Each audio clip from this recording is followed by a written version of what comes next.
Hi, my love! So, for today's video, gagawa ako or magluluto ako ng sarili kong carrot cake. So, papakita ko sa inyo kung paano siya niluluto. Simple lang naman, piprito-prito mo lang siya. So, ito yung carrot cake. So, hindi pa talaga siya kinakain. So, buksan natin siya, ha. So, ayan, ino-open ko na siya.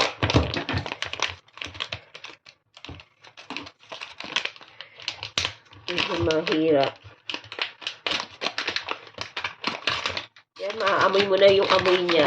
Meron siya kasing parang hibe. Alam niyo yung hibe? May kasama siya gano'n.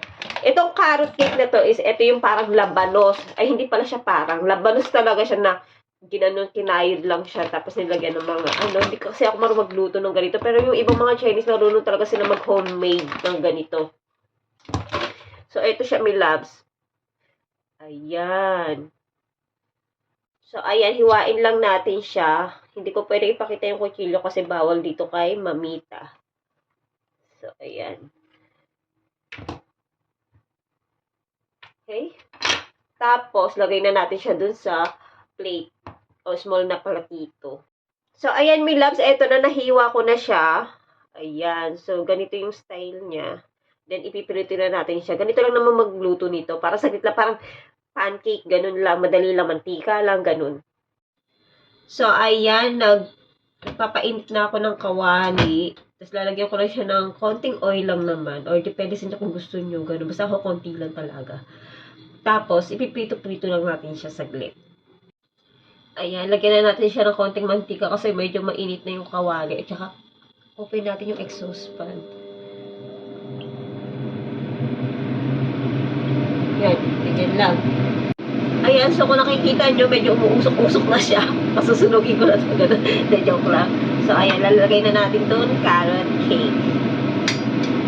At kakapal yata ng hiwa ko. Kasi dapat manipis lang yung hiwa nito. Kita nyo yan? So, diba? Marunong na ako magluto. Basta prito-prito lang. Ayan. So, ganyan lang siya. Hihina lang yung dapat yung yung level ng apoy nyo.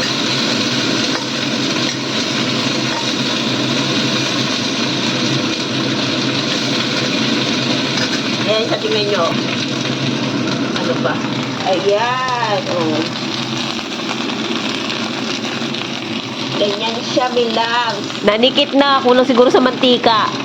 Ayan, naaamoy nyo na ba? Ako naaamoy ko na. Ayan na siya, oh.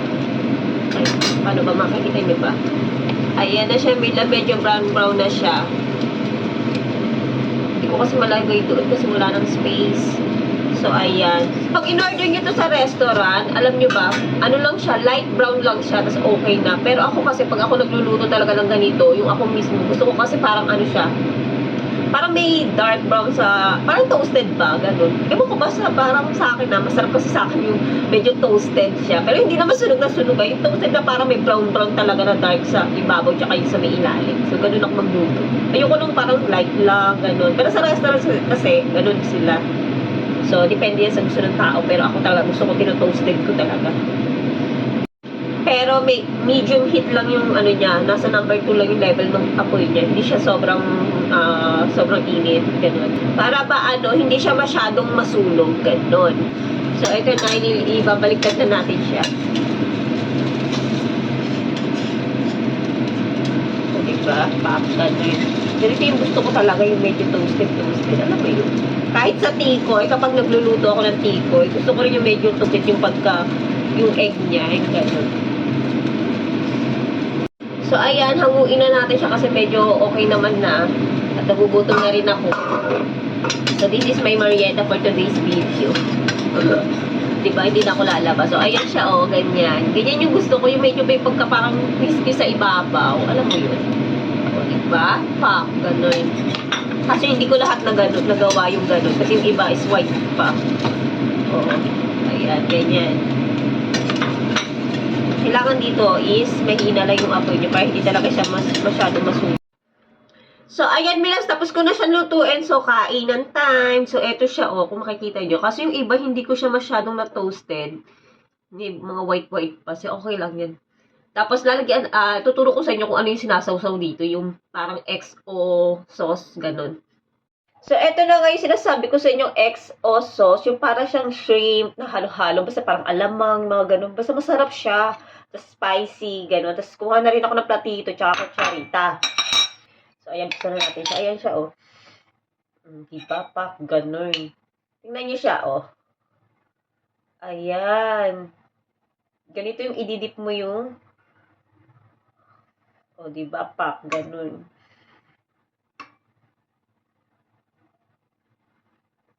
So, ganyan lang siya, my loves. Depende sa inyo kung gaano gusto nyo. O, ayan o, tingnan nyo. At saka, pagkatapos nyo na kumuha ng XO sauce, ito, lagyan nyo na siya ng konting toyo. Depende kasi sa inyo kung ano yung gusto nyo sausawan. Kung XO sauce na may konting soy sauce. Kasi may kasama na, yung soy sauce dito kasi is kasama na siyang matamis na medyo maalat. Parang ganun, mix siya. So, ayan yung ating carrot cake. Tapos, ididip natin siyang ganun. So, ayan, kainan na. At andito na nga tayo sa table. So, kakain na ako. Ito siya, oh. Yan. Tapos, ito yung aking sausawan. O, diba, pak, spicy. So, ganito lang siya kadaling lutuin. Pero, ang pagluluto talaga nito is sobrang hirap. Lalo na yung paghahalo. Kasi, nakakita na ako na paano ito niluluto. Ang daming mga ingredients. Ito is parang may mga hamonado, ham, tapos may mga shrimp. Basta, ganito yung sinasabi ko sa'yo na gusto ko yung medyo toasted. Tapos, ididip mo siya dito sa spicy na parang alamang kung tawagin sa atin. Pero, sobrang sarap nito. As in.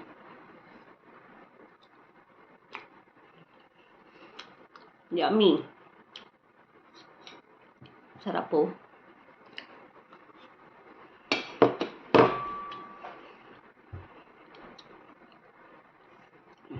Kuha pala ako ng drinks.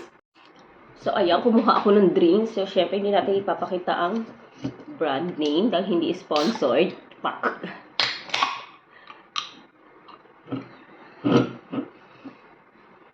Dapat hindi makita. Ganyan. So, yun lang naman, my loves. Bye. Thank you for watching.